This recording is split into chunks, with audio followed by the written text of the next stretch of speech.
പുട്ടും അയലക്കറി, ഇച്ചിരി ചാറും ഒക്കെ അങ്ങോട്ട് ഒഴിച്ച്. ഹായ്, വില്ലേജ് സ്പേസിലേക്ക് എല്ലാവർക്കും സ്വാഗതം. എല്ലാവർക്കും സുഖമല്ലേ? ഞാനിന്ന് ചെയ്യാൻ പോകുന്നത് നല്ല ഒരു അടിപൊളി ഒരു അയലക്കറിയാണ് ചെയ്ത്.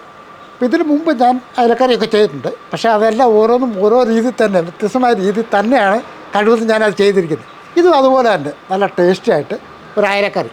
ഇപ്പോൾ ഇഷ്ടംപോലെ മീനൊക്കെ കിട്ടുമല്ലോ. പിന്നെ വേറെ കാര്യമുണ്ട്, ഇതൊക്കെ ഒരുപാടുപ്പെട്ട എല്ലാവർക്കും അറിയുകയും ചെയ്യാം. അറിയാൻ പറ്റാത്തവർക്ക് കൊണ്ട് ഞാനൊന്ന് കാണിക്കുകയാണ് നല്ല രീതിയിൽ അയലക്കറി എങ്ങനെ ചെയ്തെന്ന് നോക്കാം. നല്ല പച്ചയ്ക്ക് വെച്ച അയല ഇതൊന്ന് വെട്ടി വൃത്തിയാക്കിക്കൊണ്ട് വന്നിട്ട് ആ അയലക്കറി എങ്ങനെ ചെയ്യുന്നത് നോക്കാം. ഇപ്പോൾ ഒരു 5-6 ഉണ്ട്. ഇപ്പോൾ നമ്മൾ അയലയൊക്കെ വെട്ടി വൃത്തിയാക്കി കഴുകിയൊക്കെ വെച്ചിരിക്കുകയാണ്.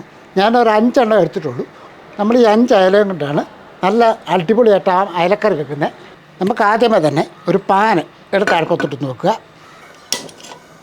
പാനം ചൂടായതിന് ശേഷം ഒരല്പം വെളിച്ചെണ്ണ, ഒരുപാട് വേണ്ട, ഇതേപോലെ ഒരല്പം വെളിച്ചെണ്ണ ഒന്ന് ഒഴിച്ച് കൊടുക്കുക. 3 പഴുത്ത തക്കാളി, അതായത് ഇത് ചെറുതാണ്, വലുതാണെങ്കിൽ ഒരെണ്ണോ അല്ല 2 എണ്ണത്തിൽ കൂടുതൽ എടുക്കേണ്ട ആവശ്യമില്ല. ഞാൻ ഈ 3 എണ്ണം ഈ പാൻ്റെ അകത്തോട്ട് ഇട്ട് കൊടുക്കുകയാണ്. ഇളക്കി കൊടുത്ത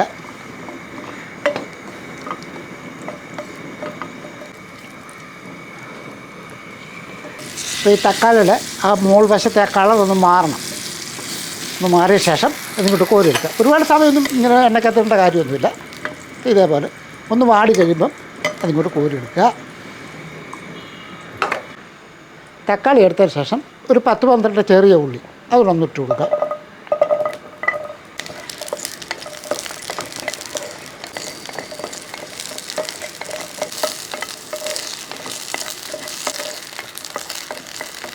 ഉള്ളി നമ്മളിത് ഇതേപോലെ ഒന്ന് വാട്ടി എടുത്തിട്ടുണ്ട്. അവിടെ കോരിക്ക് എടുക്കുക.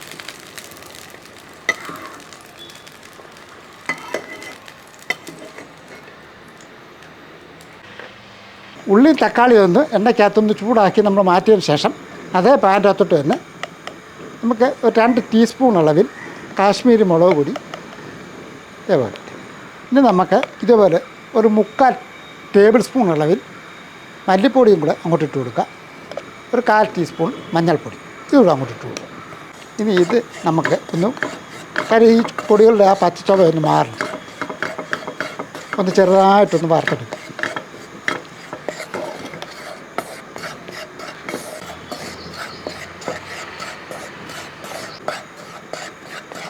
അപ്പോൾ ഇതിൻ്റെ ആ പച്ചച്ചൊവ ഒന്ന് മാറിയ ശേഷം നമുക്ക് ഇതങ്ങ് നിർത്താം. നമുക്ക് ഈ തക്കാളി ഇതേപോലെ ഒന്ന് മുറിച്ച് ഒന്ന് ഇട്ട് കൊടുക്കാം. ജാറിൻ്റെ അകത്തോട്ട് ഇട്ട് കൊടുക്കും.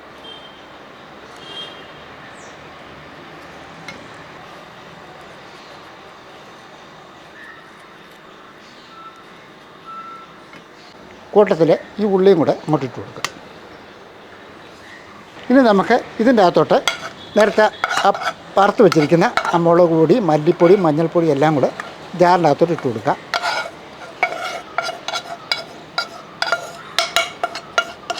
ഇതിപ്പോൾ നമ്മൾ ജാറിൻ്റെ അകത്ത് എല്ലാം റെഡിയാക്കിയിട്ടുണ്ട്. ഇത് ആദ്യമേ ഒന്ന് കറക്കിയിടുക. അതിന് ശേഷം അല്പം വെള്ളം കൂടെ ഒഴിച്ച് നല്ലപോലെ അരച്ചെടുക്കുക. അങ്ങനെയാണ് ഇത് ചെയ്യേണ്ടത്. റെഡിയാക്കിക്കൊണ്ട് ഇപ്പോൾ ഇപ്പോൾ നമ്മൾ അയലക്കറിക്കുള്ള അരപ്പാണിത്. എന്നിട്ട് ഈ രീതി വേണം അരച്ചെടുക്കാനായിട്ട്. ഇതേപോലെ ഇത് ഇവിടെ ഇരിക്കട്ടെ. ഇനി നമുക്ക് കറി വെക്കാം. അടുപ്പ് കത്തിച്ചിട്ട് ഞാൻ ചട്ടിക്ക് പകരം ഇതേപോലെ കടായിയാണ് വെക്കുന്നത്. എന്നും ചട്ടിക്കകത്തല്ലേ, ഇതേപോലെ പാത്രത്തിൻ്റെ അകത്ത് വല്ലപ്പോഴും ഒരു ചേഞ്ച് വരും. ഈ കടായി ഒന്ന് ചൂടായതിന് ശേഷം കുറച്ച് വെളിച്ചെണ്ണ ഒഴിച്ചു കൊടുക്കാം. മീൻ കറിയൊക്കെ വെക്കുമ്പോൾ വെളിച്ചെണ്ണ തന്നെ ചേർക്കണം. കാര്യം അതാണ് ടേസ്റ്റ് കേട്ടോ. അപ്പം നമ്മൾ വെളിച്ചെണ്ണയാണ് ഒഴിച്ചിരിക്കുന്നത്. ഒരല്പം ഉലുവ അങ്ങോട്ട് ഇട്ട് കൊടുക്കാം. ഇതേപോലെ ആ ഉലുവ ഒന്ന് മൂത്തതിന് ശേഷം കുറച്ച് വെളുത്തുള്ളി 2-ആയിട്ടും 3-ആയിട്ടും ഒക്കെ മുറിച്ച് വെച്ചിരിക്കുന്നതാണ്. ഒരു 3-4 എണ്ണം ഉണ്ട്. ആ വെളുത്തുള്ളി ആദ്യം അങ്ങോട്ട് ഇട്ട് കൊടുക്കാം. ഒന്ന് ഇളക്കി കൊടുത്ത് പിന്നെ നമുക്ക് ഒരു കഷ്ണം ഇഞ്ചി അരിഞ്ഞ് വെച്ചിരിക്കുന്നു, അതുകൂടെ അങ്ങോട്ട് ഇട്ട് കൊടുക്കാം. ഇഞ്ചിയും വെളുത്തുള്ളിയൊക്കെ ഒന്ന് ചെറുതായിട്ടൊന്ന് മൂത്ത് വരട്ടെ. ഇനി നമുക്ക് എരിവിന് ആവശ്യമുള്ള പച്ചമുളക് ഒരു 3-4 പച്ചമുളക് എന്തുമാത്രം വേണമെന്നുള്ളത് നമ്മുടെ ഇഷ്ടമാണ്. എരിവനുസരിച്ച് പച്ചമുളക് ചേർക്കുക. മുളക് പൊടി ചേർത്ത് ഒന്ന് ഇളക്കി നല്ലപോലെ ഒന്ന് വഴറ്റിയെടുക്കണം.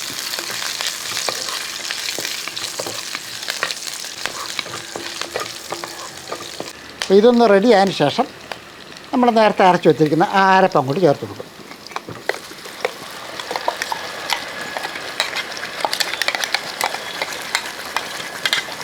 ഇതൊന്ന് കുറച്ച് വെക്കട്ടെ. ഇനി നമുക്ക് ഒരല്പം വെള്ളം കൂടെ ജാറിനകത്ത് ഒഴിച്ച് കൊടുക്കുകയാണ്.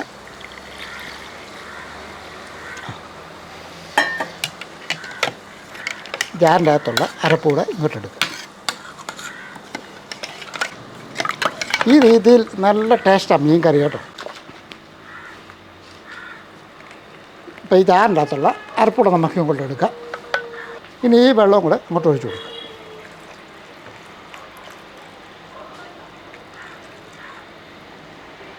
ഇനി നമുക്ക് ഇതിൽ പുളിയായിട്ട് ഞാൻ കുടംപുളി ചേർക്കുന്നില്ല, പച്ചമാങ്ങയുണ്ട്. പച്ചമാങ്ങയാണ് ഞാൻ ചേർക്കുന്നത്. കുടംപുളിയാണ് ചേർക്കുന്നതെങ്കിൽ കുടംപുളി ഇട്ടേക്കും, നമുക്കിഷ്ടമുള്ളത് ചേർക്കാം പുളിക്ക് വേണ്ടി. പുളി ആവശ്യത്തിനുള്ള മാങ്ങ വേണം കേട്ടോ. ഞാനിത് അങ്ങോട്ട് അരിഞ്ഞിടുകയാണ്.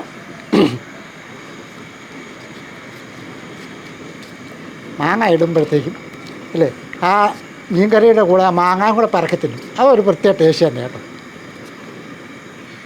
ഇപ്പോൾ ഒരുമാതിരി പുളിയുണ്ട്, എന്നാലും ഇച്ചിരി കൂടെ മാങ്ങ എടുക്കാം.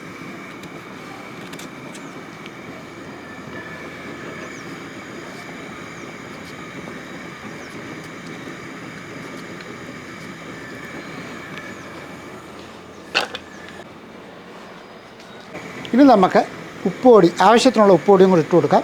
ആ മീനുള്ള ഉപ്പുപൊടിയും കൂടെ കൂട്ടി വേണം ഉപ്പുപൊടി ഇട്ട് കൊടുക്കാനായിട്ട്. ആ ഉപ്പുപൊടി ഇട്ടതിന് ശേഷം ഒരു നുള്ളു ഉലുവാപ്പൊടിയും കൂടെ ഇട്ട് കൊടുക്കുകയാണ്.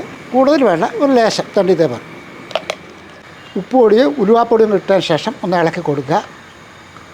ഇപ്പം തന്നെ നല്ല അടിപൊളി ഒരു ചാറാണ് ഇത് കേട്ടോ. നല്ല ടേസ്റ്റാണ് ഈ ഒരു രീതിക്ക് മീൻ കറി വെക്കുന്നത് കേട്ടോ. നമ്മൾ ഓരോ രീതിക്കാണ് ഓരോന്ന് കാണിക്കുന്നത്. ഇത് വൃത്തിയാക്കി വെച്ചിരിക്കുന്ന ആരും അങ്ങോട്ട് ഈ ഗ്രേവിക്കകത്തോട്ട് പറക്കിടാം. ഇത് ഞാൻ പറഞ്ഞിട്ടൊന്നുമില്ല, നിങ്ങൾക്ക് പറഞ്ഞാൽ എടുക്കുന്നെങ്കിൽ അങ്ങനെ ചെയ്താൽ മതി. വരാതെ തന്നെ അങ്ങോട്ടിടാം. ഇതേപോലെ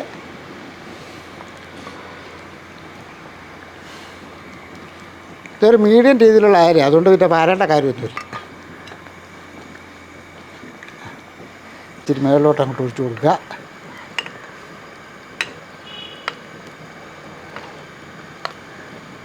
ഈ മൺചട്ടിക്കകത്ത് വെക്കുമ്പോൾ കുഴുവല്ലേ, നമുക്ക് നേരത്തെ ഇടാൻ പറ്റില്ല. അതുകൊണ്ടാണ് ഞാനിപ്പോൾ ഈ കടായിക്കകത്ത് തന്നെ ചെയ്യുന്നത് കേട്ടോ.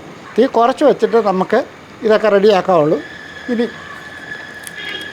രണ്ടോ മൂന്നോ തണ്ട് കറിവേപ്പില അതിങ്ങനെ മുറിച്ച് അങ്ങോട്ട് ഇട്ട് കൊടുക്കും. ഇതേപോലെ ഇട്ടിട്ട് ഇനി ഇത് അങ്ങോട്ട് അടച്ചു വെക്കാം. അവിടെ ഇരിക്കട്ടെ.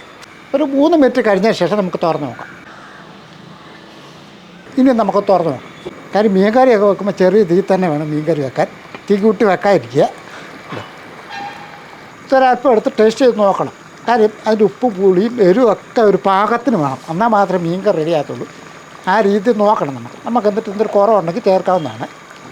ഇതൊന്ന് തിരിച്ചിട്ട് കൊടുക്കണേ.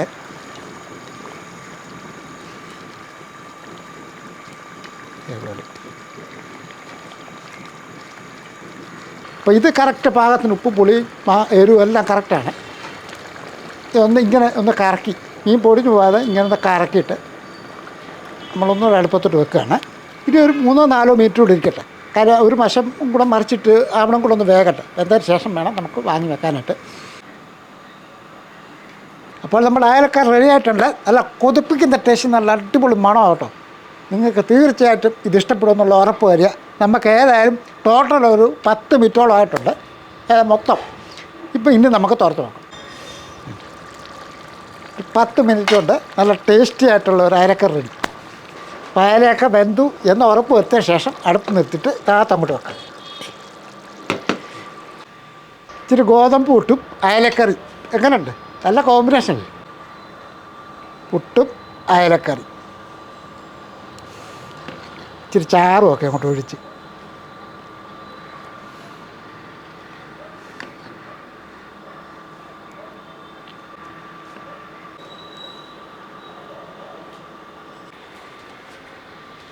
അയലക്കറി പുട്ടും അല്ലേ, എന്നാ ഒരു അടിപൊളി കോമ്പിനേഷനാണ് ഇത്.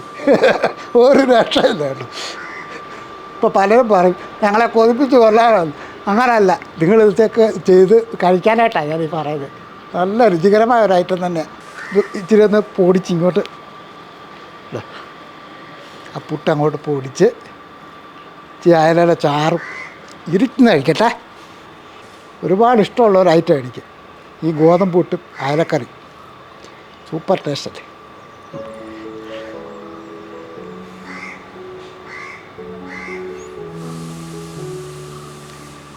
ഇച്ചിരി മീനും എടുത്ത് ഇച്ചിരി പുട്ടും അങ്ങോട്ട് കുഴച്ച്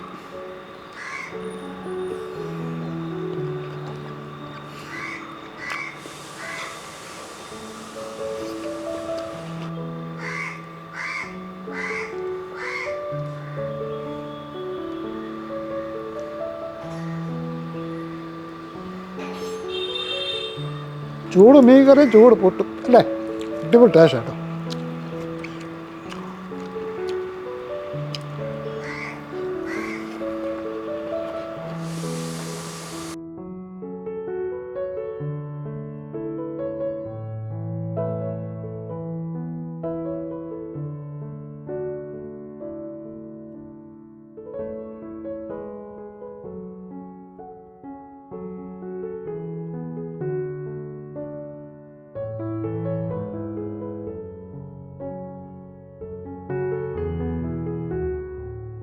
ഞാൻ ഈ അയലക്കറിയൊക്കെ ചെയ്ത പല പ്രാവശ്യം ചെയ്തിട്ടുള്ളതാണ്.